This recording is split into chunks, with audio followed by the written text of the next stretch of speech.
Welcome to Storytime with Thomas and Emma. Hello there, my name is Thomas, and this story is called Toby and the Mysterious Footprints. One sunny morning, Toby and Patches were playing in the backyard when Patches' ears perked up. Patches, smelling something, ran to the edge of the garden with his nose to the ground. Toby followed and noticed some tiny footprints in the soft mud. They were smaller than his hand, and they trailed off toward the woods. "Where do you think they lead, Patches?" Toby whispered. Patches wagged his tail, already eager to find out. They set off together, following the prints past the vegetable patch, under the fence, and into the forest.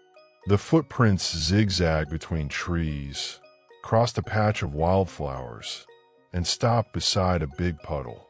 Toby crouched down. It looks like whoever made these had a little splash, he giggled. Patches sniffed the ground, then barked, leading Toby further along. Soon, the footprints became messy, as if the little creature had been slipping in the mud. Toby imagined it must be tiny and clumsy, maybe a baby rabbit.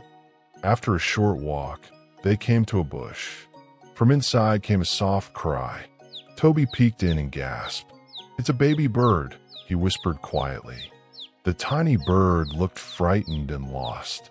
Its feathers were fluffy, and it hopped nervously from twig to twig. Toby guessed it had fallen from its nest. He looked up and spotted the nest high in the tree. "It's too high for me to reach," Toby said. "What do we do, Patches?" Patches wagged his tail and tilted his head as if to say, "We'll figure it out." It was then that Toby remembered something that would be able to help with returning the baby bird back to its nest. Toby ran back home to get a ladder, and together with Patches they gently lifted the baby bird back to its nest. The little bird chirped happily, and the mother bird soon swooped in, singing a thank you song to the pair for saving its baby. As the sunlight made its way through the leafy trees, and the golden rays soon gave way to the evening sky, the two heroes made their way home. Toby smiled down at Patches and said, "We did a good thing today, Patches. Helping others in need is always the right thing to do, and it also feels nice." Patches, wagging his tail happily, barked in agreement as he walked proudly next to Toby on their way back home. The end. Goodbye for now. See you again next time.